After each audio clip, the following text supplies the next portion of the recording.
আসসালামু আলাইকুম। তো একটা বিষয় শেয়ার করার জন্য কিছু কথা বলতেছি।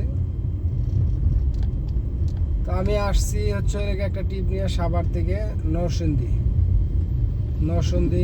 এটা হলো বেলাবো বেলাবো থেকে তারপর আরও 4-5 কিলো ভিতরে।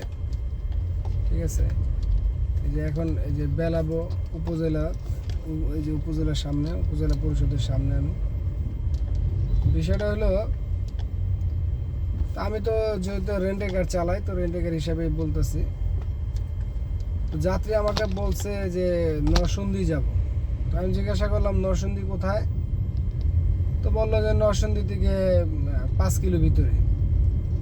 আমি বললাম ওকে, ঠিক আছে, যদি নরসিংদী থেকে 5 কিলো ভিতরে হয় ঠিক আছে তাহলে। তো তার একটা ভাড়া বললাম, সে বললো আচ্ছা ঠিক আছে, তারা যাইতে ইচ্ছুক।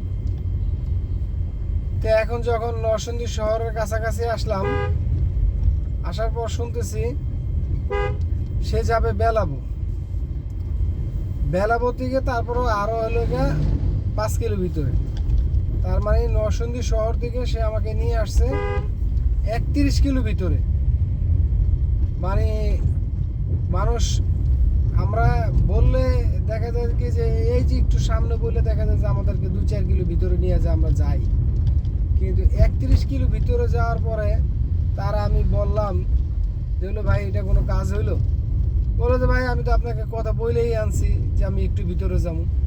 তা আমি তারা জিজ্ঞাসা করলাম, ভাই এইটা যদি একটু ভিতরে হয়, এই 30 কিলো 31 কিলো যদি একটু ভিতরে হয়, তাহলে আর একটু ভিতরে হলে তাহলে ওইটা কয় কিলো হইতে পারে? তাহলে তো ওটা তো সিলেট শহরে চলে যাবে। তো এই হলো মানুষের কাজ।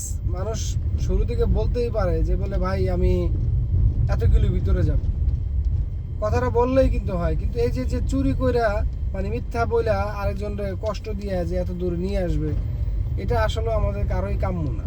তা আমরা সবাই চেষ্টা করব যে এই ধরনের কাজ থেকে সবাই বিরত থাকার। সত্যি কথাগুলো বললে আরেকজনের মনে কষ্ট পাবে না, আর মিথ্যা বললে দেখা যাবে যে আরেকজন মনে কষ্ট পাবে।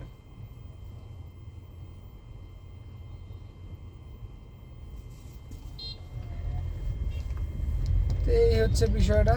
এটা বলার জন্য আসলে একটু ভিডিও করলাম। তো ভিডিওগুলো সবাই দেখবেন, লাইক কমেন্টস করবেন, শেয়ার করবেন। ঠিক আছে, রাখি। আসসালামু আলাইকুম।